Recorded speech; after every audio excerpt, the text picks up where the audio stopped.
Only rocking with the bearded Heru. Bearded Heru. The only person putting out conscious content worthy for your black dome. Bearded Heru on IG. Hit that little bell and subscribe and like that out. Why they keep on calling my name? Peace, it's the bearded Heru and everything is real. Let's build. Reporting live from Homeland Village. We're doing my monthly build with my brother Bilal, and today we're gonna build on Sufism. How you doing, my brother? Assalamu alaikum. Wa alaikum salam wa rahmatullah. Alhamdulillah. How am I doing? All praises due to Allah. Alright, brother, let's get into it. What is Sufism and what is a Sufi?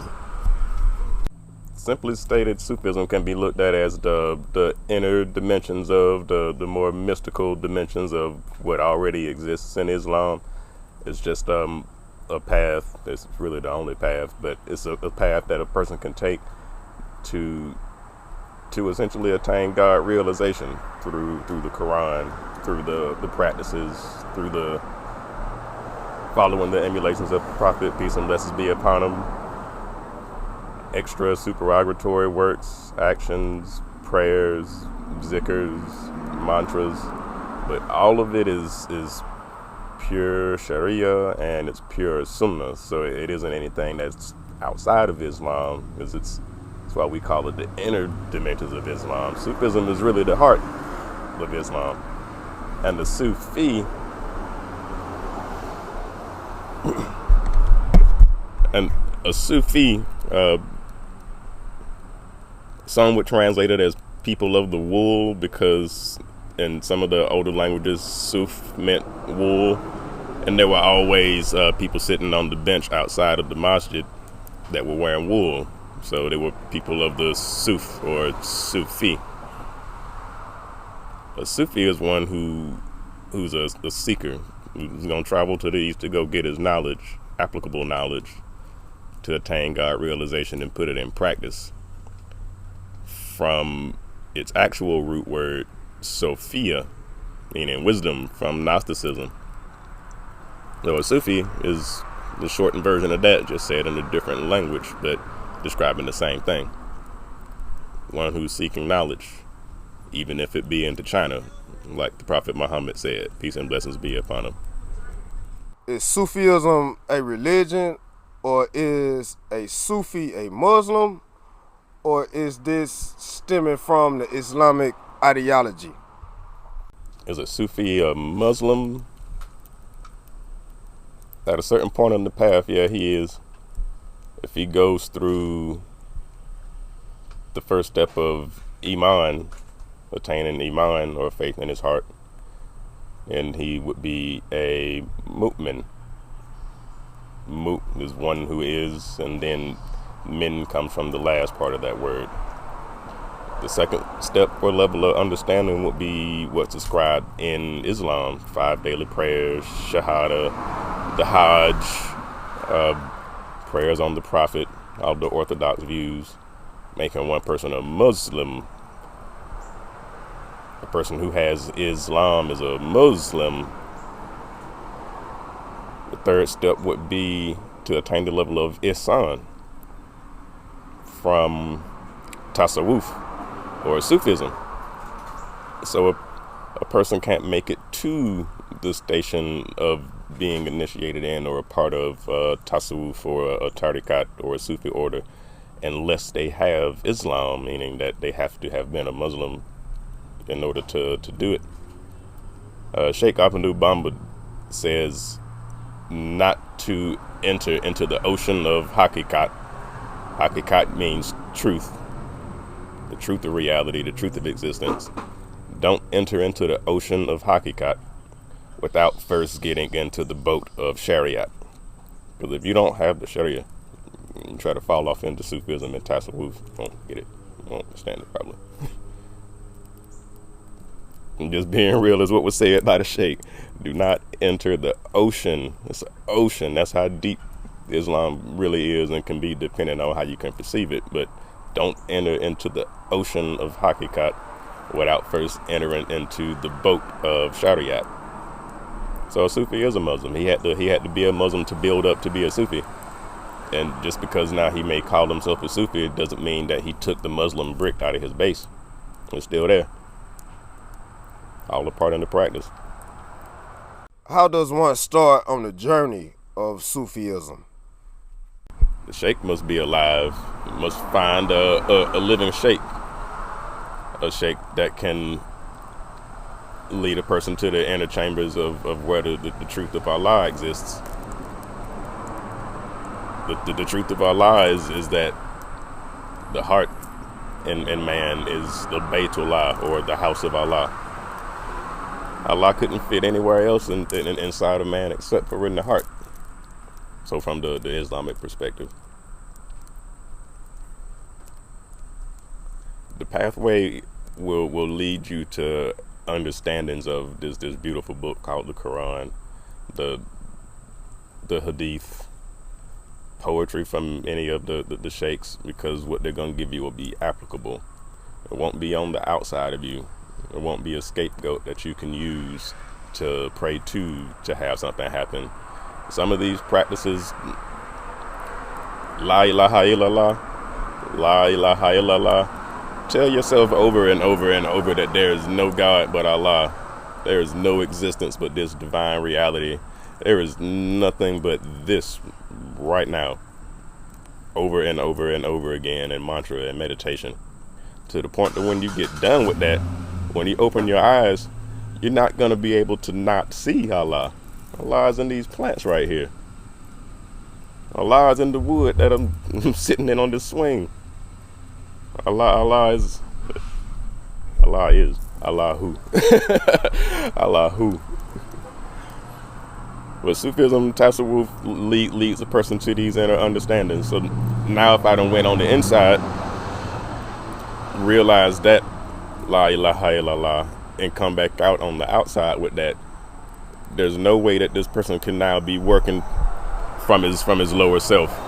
This person can't be working from his ego. This person won't be able to have an attachment to the material world, because La ilaha illallah, the material world doesn't exist. The shaitan won't be able to get near him. You're chanting La ilaha illallah, you ain't even giving the shaitan existence. How do you balance the studies of the Quran and Islamic scholarship with the studies of Sufism? Some of, and if not the majority of the practices from Sufism are 100% Quran.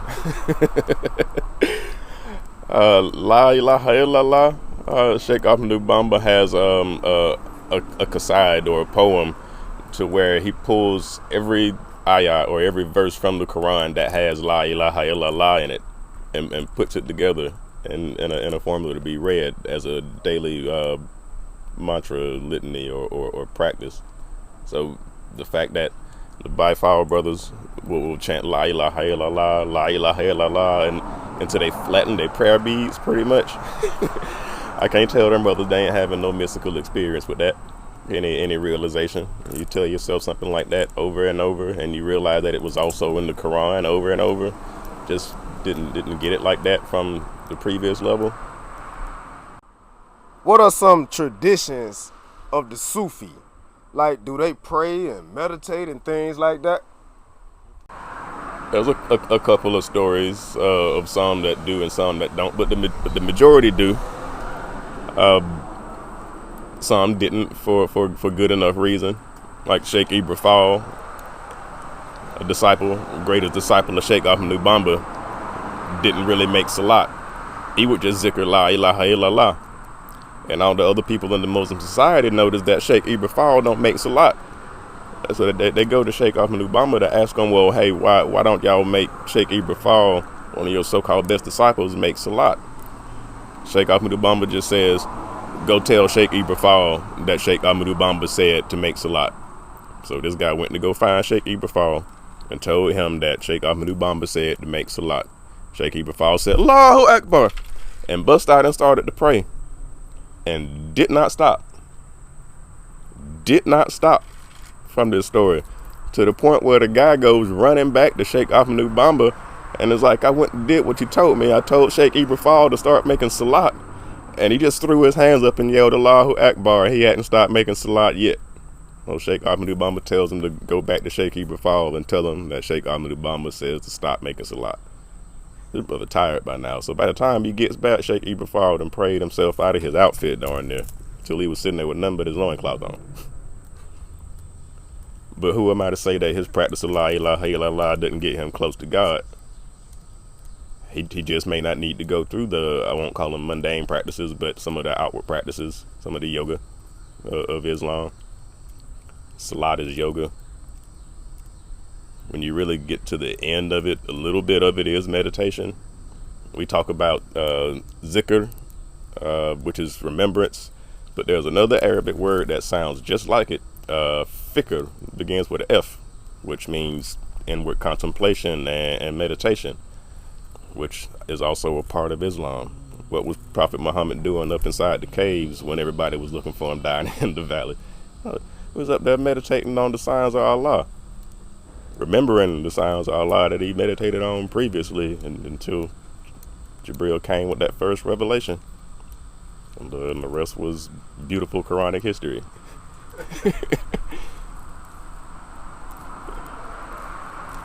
Some may say like some of the cultural things that some may do or may not do are or are not Islam, but I'm not gonna tell one of them brothers over in Senegal that just because they have on a thobe that has an image of someone on it that's haram and that he shouldn't wear that, because if he's wearing that and going to the mosque, Allah's not gonna, why am I gonna tell him that for? He got a connection to the man that's shown in the print. He got a connection of the teachings of the man that's shown in the print. And you can tell that this brother is living them teachings to the best of his ability. He following that guy, man. Let him dress like that. Let them wear their patchwork. Let them be colorful Muslims with dreadlocks. Because you can't tell them that they ain't Muslim. And you sure can't tell them that they ain't Sufi just because they don't carry themselves like some of the other groups do. And that's the truth on that. Like I said, with my brother Bilal, since he's a real student, it's always enlightening and insightful to me when I'm able to have conversation and dialogue with brother Bilal. So, in the middle of our conversation, I'd like to tell you, I appreciate you, my brother. Much respect, bro. Much respect. My brother, can one become a Sufi on his own without a teacher or without a enlightener? The majority of the Sufi orders will tell you things like the sheikh must be living. The sheikh must be living. You must have a living sheikh. You have to have a silsila or a chain of transmission tracing these teachings back to the one who they were revealed to. But even that, using chronological history going backwards, is still tracing it to a verified person. Like that was a living sheikh that had these teachings, preserved them teachings, and transmitted them to another living sheikh. So the majority of the teachings, secrets, we got secrets, but the majority of the teachings and secrets in some of the orders come from that chain of transmission through each particular order. Now there is one, the Uwaisi, I believe, and pardon my error, nope, that's him, to where you can essentially become initiated by himma, or a spiritual attraction to the sheikh of that order. Well, if you find out about this sheikh, read his teachings and do some of the prescribed practices and things from his order, that is power in those teachings, and things will start to happen for you if you apply them correctly in the material world. So I'm not gonna tell them that that you have to have a living sheikh, because some of them people that go through that process of that particular order have so-called openings that a brother like me might not be able to explain, because my sheikh's alive. He in the Midwest right now, traveling, still teaching. But this guy got his ilm, or his unseen knowledge, from a sheikh that left the material body 4 generations ago. I can't say that ain't possible. La ilaha illallah. There's nothing but Allah. How am I going to describe what it can't do? Describe what it can't do. No, you literally disembody and re-embody at will at night when you go to sleep. And most people don't realize how magical that is. The fact that you leave your body when you go to sleep and then you fall back in it when you wake up in the morning. So all y'all know how to meditate and do transcendental meditation. Asanas literally are not in your body at night. Y'all more Sufi than I am, because I don't sleep a lot. I'm up in the books. Stop for the lie. You know, one more, just, kind of take it back a little bit. How far can you trace back Sufism in history? How far can we trace back what we know and call Sufism in history? Some people, I don't know who some people's name is, but some people have had thoughts and understandings or revelations that the ancient mystery school of the Hierophant and the initiate from ancient Kemet, when it was on its last leg, as sad as it pains me to say that about that great civilization, moved a little bit further into the Maghreb or into the West, became what was known as Moorish science, or as how that's understood today. And as it continued and traveled on further across the Maghreb in the sub-Saharan area and came on down into West Africa, it adopts this Islamic style and Sufi inner dimension. Now, La ilaha illallah is like we said, more than enough for the bifal to chant and attain God realization. But when you start to put other things in it, or when you start to realize that some of the stuff that's Kemetic has been there the whole entire time, there are 4 Arabic letters. Noon, shaped like a U, lazy U with a dot on top of it. It's a void with a singularity coming out on the top. What was noon in ancient Kemet?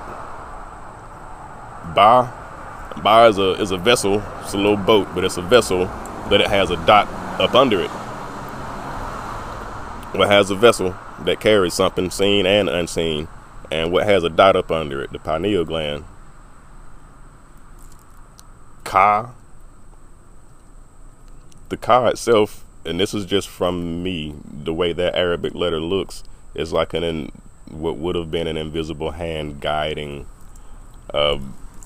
one singularity forward in life. So some sort of a universal soul principle.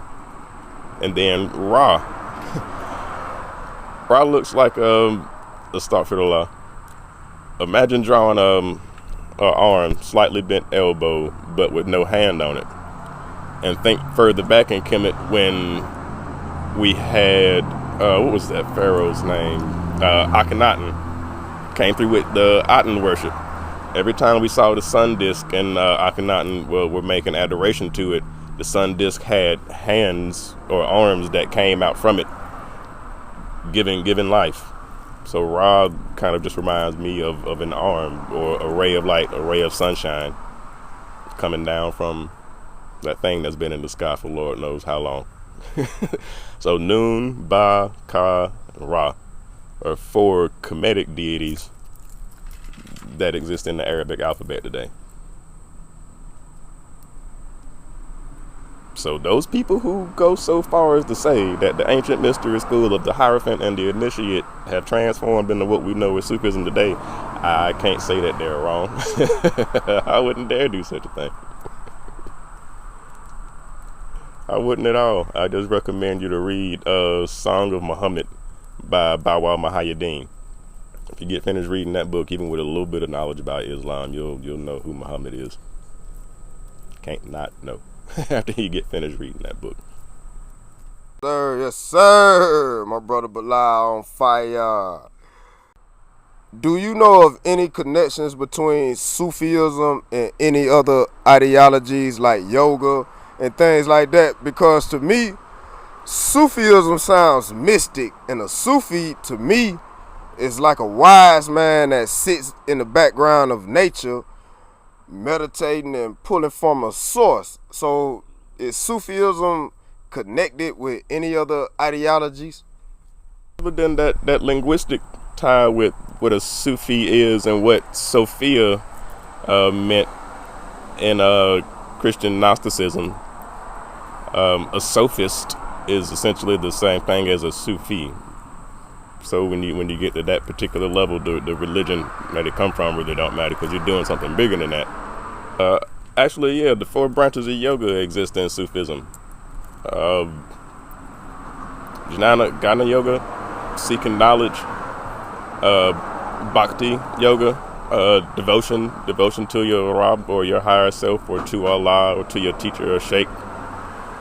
Raja yoga, Kriya yoga. The main 4 branches of yoga exist in Sufism. From the physical practices, making salat is actual yoga, if you do that salat correctly, making some things happen on the inside. When you get done with salat and you sit and you do your subhanallah, alhamdulillah, la ilaha illallah, that's meditation or remembrance or zikr, all at the same time. So the teachings almost overlap just within the process of beginning salat and ending salat. You have to seek the knowledge to understand how to do it, how to be a Muslim on the outside based on the practices. You have to do the practices. Some of them require you to bend yourself in certain postures and in positions. And if you study where the nerve endings are in your toes and go to the Vedic school of knowledge to see why they tell you to bend up and put all your pressure on just your right foot on all 5 toes, you're making some things work with that salat if you're doing it correctly. If you're keeping all the negative thoughts out of your mind by chanting the Quran, the most beautiful names of Allah, sending prayers on the Prophet, you don't allow any crap to get inside of your mind. Jnana yoga, seeking knowledge and making it applicable. I don't want to learn all of these phrases in Arabic and then not know what they mean or not know how to use them. These are my tools. La ilaha illallah. La ilaha illa anta subhanaka inni kuntu minaz zalimin. Astaghfirullah bihi. In regards to Sufism, tell us about some of your master teachers and some of the sheikhs that you followed on your journey through Sufism.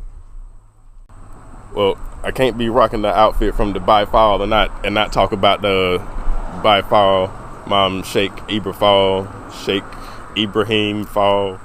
Ibrahim, Arabic twang for Abraham. Oh, it's a righteous name. Sheikh Ibrahim Fall was the greatest, most devoted disciple of our Supreme Grand Marabou, our Master Sheikh Ahmadu Bamba, who founded the Murid order in Senegal. So from the master teacher, from Sheikh Ahmadu Bamba down to Sheikh Ibrahim Fall, to a descendant of Sheikh Ahmadu Bamba in Seraing Salihu, and another descendant of that same line in Seraing Falu. So there are four sheikhs in our order that we traced his knowledge back to. 3 of them were related, and one of them was so devoted to the grand teacher that he spent his entire life working for him, doing what he was supposed to do for the people in that area, bringing them all together, giving them the right applicable teachings that they can use to become a better person, a better family man, a better person in society, essentially doing this on such a scale to where now that everybody in the area is following the teachings of these guys, that they now have a culture. They have a unique culture at that. The Islam that's practiced over there, you won't see that anywhere else in the world. Sorry. You won't see that anywhere else in the world. Sheikh Ahmadu Bamba, Jedi Jeff. Sheikh Ibrahim Fall, Jedi Jeff. Seraing Salihu, Jedi Jeff. Seraing Falu, Jedi Jeff. Jedi Jeff just means thank you and Wolof. Jedi Jeffati Bordom Tuba. I'm giving thanks to the owner of Tuba.